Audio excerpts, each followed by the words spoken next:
Iron Might, enfin, depuis le temps qu'on en parlait, l'armure du numéro 1 pour le retour du légendaire affrontement All Might vs All for One, car ça a toujours été son combat.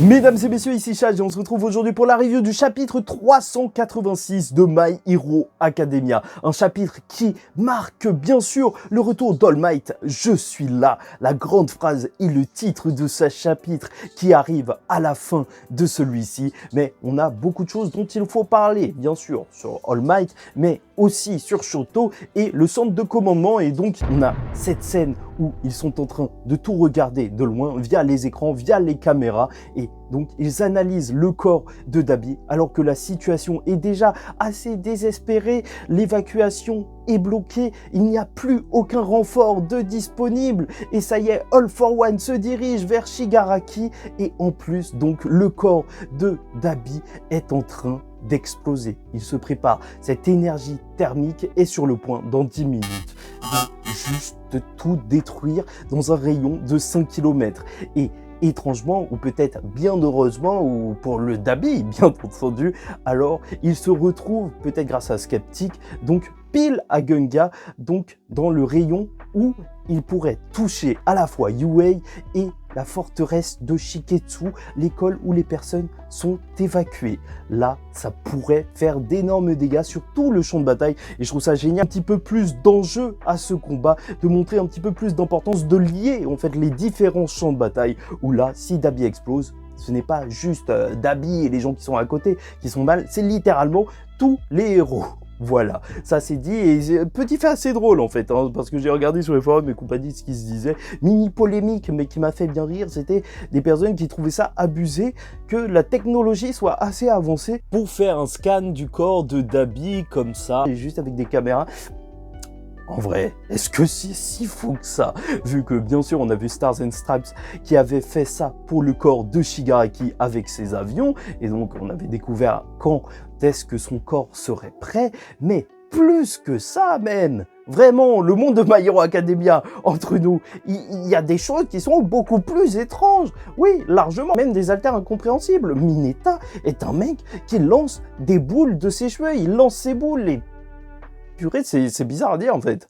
C'est vraiment, ce personnage est dégueulasse. Vraiment dégueulasse dans tous les sens du terme. Méfiez-vous. Dégueulasse. C'est un conseil d'ami que je vous donne.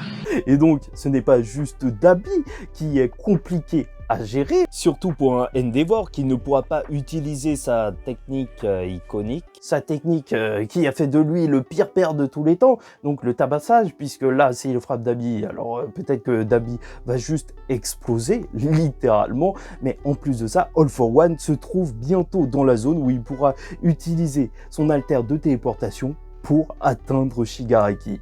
Et donc là, ils sont extrêmement mal. Cette explication, cette mise en scène de ce centre de contrôle qui est en train de tout visionner, bah je trouve que ça apporte énormément de pression. T'es vraiment dans l'action, c'est beaucoup mieux qu'une simple carte qui te montre qui est où et les problèmes qui sont en train d'arriver. Donc là, tu vois des gens qui sont en train de récupérer l'information. L'inspecteur Tsukauchi, il n'arrive même plus à parler, il est en train de transpirer. Ces informations sont juste horribles à entendre et c'est génial parce que tu ressens vraiment cette pression. Vraiment, je trouve ça ouf. Et peut-être que c'est aussi l'influence de l'anime, car lors de la Première Guerre, certes, on avait des mini-choses comme ça dans le manga, mais en fait, dans l'anime, il y en a eu beaucoup plus pour expliquer la situation sur les champs de bataille, une ambiance de tension. Et c'est pour ça que dès le début du chapitre, je vais pas te mentir, moi j'étais bien. Là, ce chapitre, je le sentais très bien. Mais la suite, c'est encore pire, puisqu'on va voir un Shoto qui est exténué après l'utilisation de phosphore. Heureusement, il y a Ida à ses côtés. Il veut tout de même rejoindre Deku pour aller lui prêter main forte. Vraiment, le Shoto, toujours à penser à ses camarades, il est génial. Vraiment, qui n'aime pas Shoto? Ça pourrait être la question d'une vidéo tout entière. Comment ne pas aimer le personnage de Shoto Todoroki? Et Ida le sait bien, il a un frère et surtout il a vu les événements qui viennent de se passer. Shoto doit juste être anéanti. Après l'affrontement face à son frère qui était censé être mort, un frère qui tente de le tuer, qui tente de tuer son père, qui tente de détruire cette famille. Bien sûr que Shoto doit se sentir mal. Et ça, Ida le comprend mieux que personne et il dit que c'est dur en fait que ça arrive à quelqu'un d'aussi gentil. Et oui, on le sait, il est tellement gentil. Et donc il va avoir ses mots rassurants en lui rappelant ce qu'il lui avait lui-même dit. De ne pas oublier son objectif. Et ça, c'est beau. C'est vrai que parfois, il ne faut pas l'oublier. Qu'est-ce qu'on veut réellement faire? D'ailleurs, n'hésite pas à m'aider à atteindre mon objectif et pouvoir vivre de YouTube un jour en likant, dislikant cette vidéo, commentant, donnant ton avis et même en t'abonnant. Oui, pourquoi pas? On est en train de suivre la fin de My Hero Academia et les prochains chapitres vont juste être stratosphériques.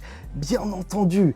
Et là, ils vont recevoir un appel d'All Might. Et c'est là où on a l'introduction d'All Might lors de ce chapitre et qui est juste parfaite parce que le personnage d'All Might, là, je l'ai énormément apprécié. Là, son appel, je l'ai trouvé juste génial. Alors qu'il comprend énormément ses élèves, en fait. C'est ça qui est fort parce qu'il a vraiment cette place de mentor quand il est en train de parler à ses élèves. C'est pas juste qu'il va leur donner des ordres, il comprend véritablement. Il va lui dire à Shoto, en fait, il doit savoir que c'est compliqué pour Shoto d'affronter son frère. Il lui dit de se rappeler que le corps et l'esprit ne font qu'un. Et surtout que c'était le problème de Shoto depuis le début, bien sûr, en fait. Vu que depuis le début de la série, il voulait pas utiliser ses flammes, qui lui rappelait trop sa famille. Donc même son conflit interne symbolisé par cette glace et ce feu, ces deux pouvoirs, le personnage donc avec cette dualité, le Shoto, All Might le sait, mais il sait aussi qu'ils ont besoin d'eux. Et ça, c'est juste génial. On ne peut pas refuser une demande d'All Might,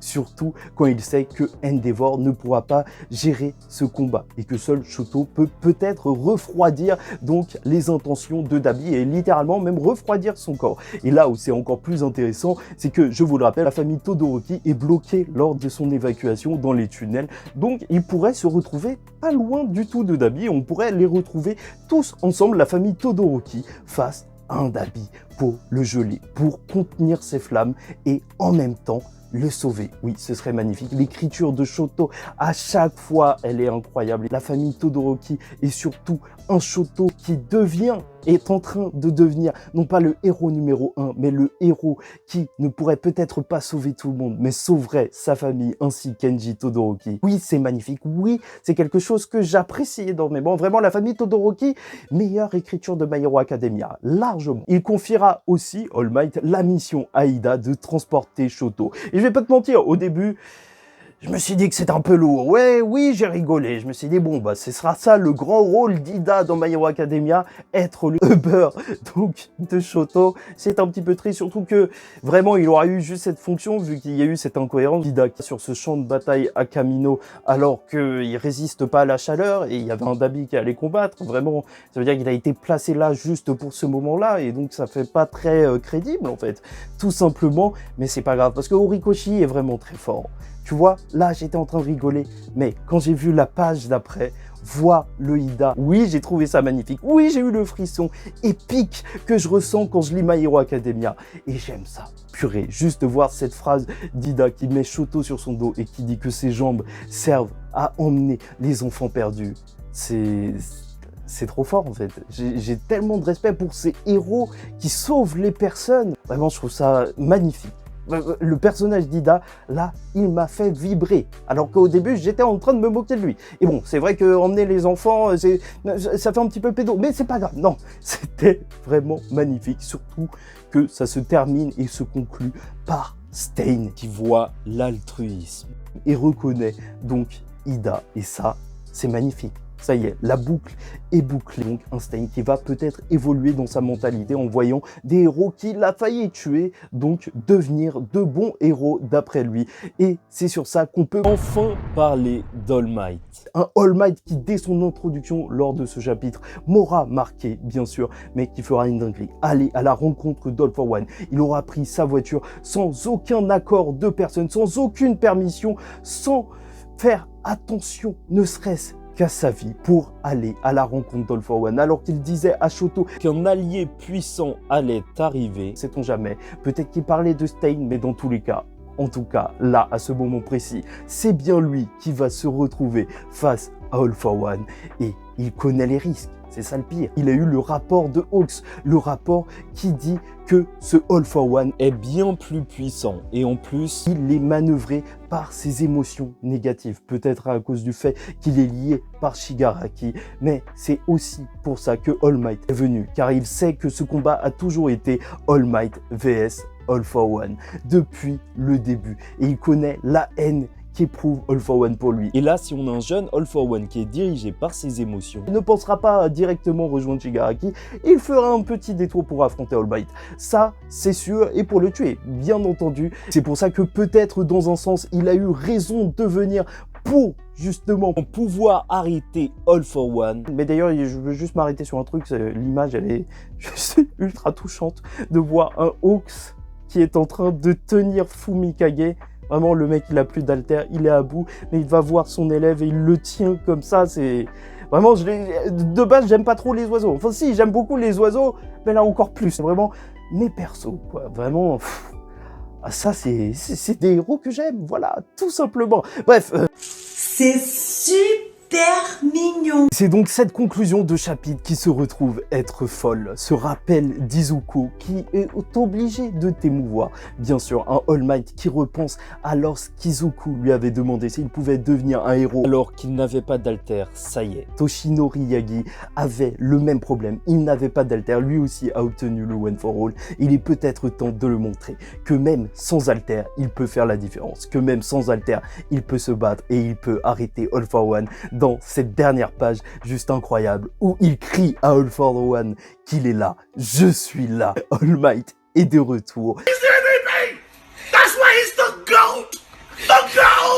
Un All for One au sommet de ses capacités destructrices qui fonce vers lui pour le tuer et un All Might qui est bien prêt à l'accueillir avec son équipement. Peut-être que le Iron Might va enfin arriver. Bien sûr, je vous en avais parlé depuis longtemps de l'armure comme un équipement qui ne supportait pas sa puissance à l'époque. Sûrement que ça a été amélioré pour pouvoir voir un All Might combattre même sans aucun alter et ça marche extrêmement bien parce que même t'as l'inspecteur qui crie mais t'as même pas d'alter. C'est vraiment, All Might est fou. Il s'est dressé face à All for One alors qu'il n'a même pas d'alter. C'est le meilleur, qu'est-ce que tu veux que je te dise? Et de toute façon, le combat est juste un combat contre la montre. Il suffit de retenir All for One. De toute manière, qui de mieux placé même qu'un All Might qui le connaît bien, qui peut peut-être jouer sur ses sentiments pour réussir à lui faire perdre du temps, à lui faire parler encore des heures et des heures, parce que tu connais, lui, si tu le lances, ça y est, c'est terminé, hein. C'est dur hein, de se retrouver face à un All for One quand il raconte ces trucs, mais c'est pas grave, tant mieux pour All Might, il a juste besoin de gagner du temps avec son équipement. Et sait-on jamais, hein, s'il récupère un peu de temps, il peut même le filer à Stain pour que Stain le bloque. Oui, ça va arriver, moi je te le dis, vraiment, il y a énormément de choses qui peuvent arriver, et bien sûr, la mort d'All Might, peut-être son sacrifice, peut-être la fin du héros numéro 1 pour laisser sa place aux autres, alors qu'on sait jamais, All for One pourrait téléporter All Might même devant Deku, et si Deku voit ça, ce serait juste terrible pour lui, mais en vrai même pas besoin d'aller aussi loin que ça, il a juste besoin de voir dans le monde des vestiges que le corps d'All Might est réellement formé pour comprendre la mort d'All Might. Il serait juste plein de rage face à un Shigaraki et devoir réellement montrer justement qu'il veut sauver Shigaraki malgré toute la haine qu'il a envers lui en tant qu'héritier de celui qui aura tué All Might. Oui, ça pourrait arriver, mais je vais pas vous mentir, depuis longtemps, hein, je pensais à la mort d'All Might et beaucoup de personnes y pensent, mais de plus en plus, j'ai une autre théorie sur justement sa survie, ce qui serait peut-être un petit peu plus étonnant, mais ça, je le réserve pour une autre vidéo. Et d'ailleurs, je trouve ça bienvenu de justement montrer le flashback de Izuku, parce que c'est la fin de la série, et donc on a souvent besoin de ces rappels depuis le début de la série, l'évolution du personnage, mais là, à travers les personnes qui l'ont influencé. Vraiment, la dernière fois, c'était avec Death Arms. Là, c'est avec All Might, vraiment, là, s'il me le fait comme ça marche à chaque fois. Tu sens vraiment l'impact qu'a réalisé Izuku sur son entourage et comment il a fait de tout le monde, même des meilleures versions d'eux-mêmes. Mais oui, j'aime ça, oui. Quoi qu'il en soit, le combat est lancé. All Might resplendit à la fois en tant que mentor et en tant que professeur, celui qui a confiance en ordonnant des missions à ses élèves, peut-être des missions périlleuses, mais qui n'hésite pas lui aussi à se mettre en danger, car il est le héros numéro 1. et dans le combat incroyable qui s'augure, All for One a peut-être oublié une chose. Certes, All Might n'a plus d'alter, mais ce n'est pas l'alter qui fait le sauveur, et All Might reste le plus grand des héros.